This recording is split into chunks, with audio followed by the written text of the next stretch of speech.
sumali kami sa bidding noong 2012. Base sa aking mga naging obserbasyon, nakadepende sa nakaupong presidente ang porsyento.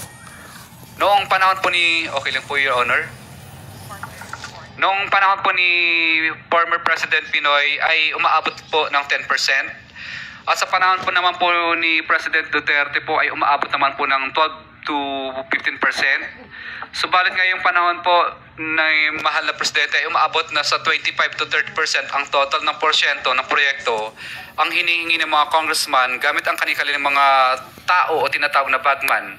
At ito ang pinakamataas na hinihingi sa lahat ng mga contractor sa Pilipinas, sa aming mga contractor po. Kung hindi kami susunod sa ganitong gawain, ay bibigyan nila ng problema ang project namin gaya ng mutual termination at right-of-way problems.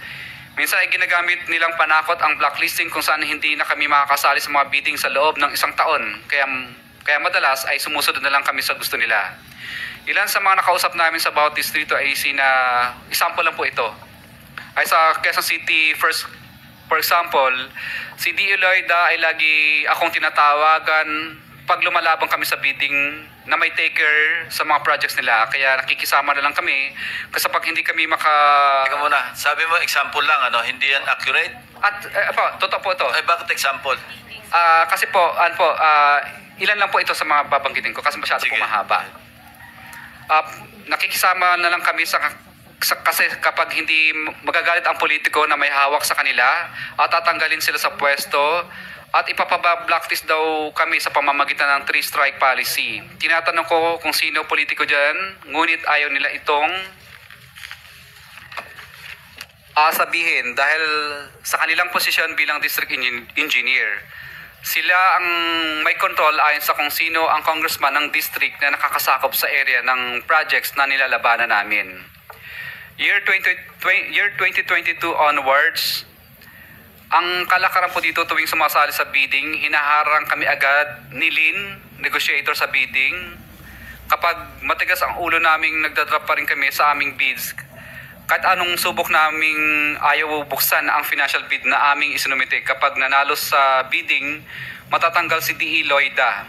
Siya po mismo ang tumatawag sa akin para magpa-disqualify na lang kasi kapag hindi, gagawin di umano ng paraan upang madali o sa 3-strike policy.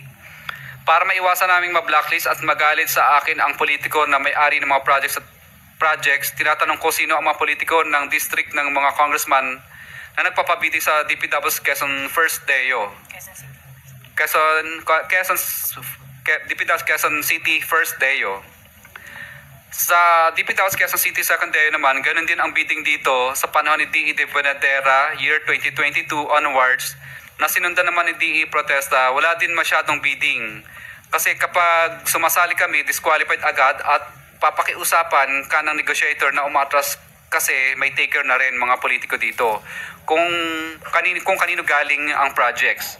Gaya ng Quezon City First Deo, 3-strike policy din ang panakot nila.